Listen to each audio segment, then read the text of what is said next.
के गरेको भाइ एस दाइ आगो पुगेको हेर्नु नि दाइ आगो नबलेर बाहिर पो बालिदिएको हो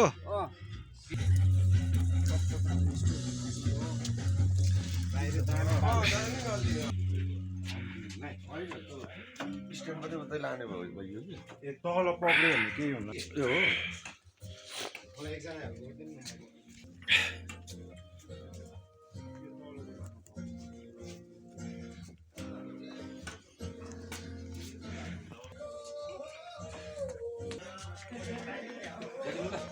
हेरे त यात्रामा चाहिँ सेकुवा पोल्ने काम हाम्रै थियो अनि हाम्रो भाइ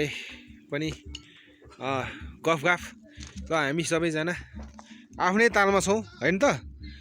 जस आजको क्याम्प फायर चाहिँ राम्रो छ आएको नारो स्याङ्लो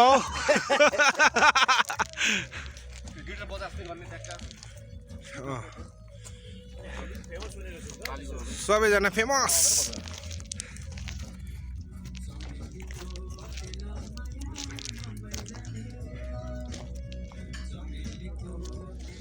ल आज हामी धरानबाट चाहिँ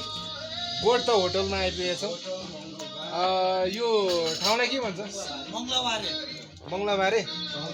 यो शङ्खसभा जिल्लामा पऱ्यो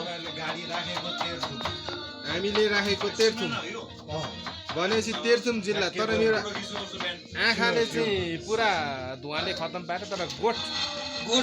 जस्तै छ नाम जस्तो गोठ छ त्यस्तै गोठ छ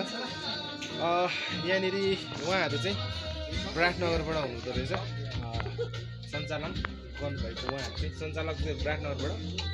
र अनि यहाँ आउने जति पनि हाम्रो जुन चाहिँ के भन्छ आन्तरिक पर्यटकहरू चाहिँ कहाँ कहाँको धेरै भेटिन्छ भाइ अहिले त लोकलै हुनुहुन्छ लोकल भन्नाले कहाँ कहाँ धरान इचरी विराटनगर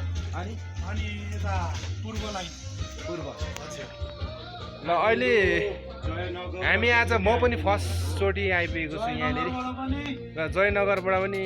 आउँदो रहेछ र अहिले हामी यहाँ हाम्रो ग्रुप धरानबाट हाम्रो साथीहरू होइन त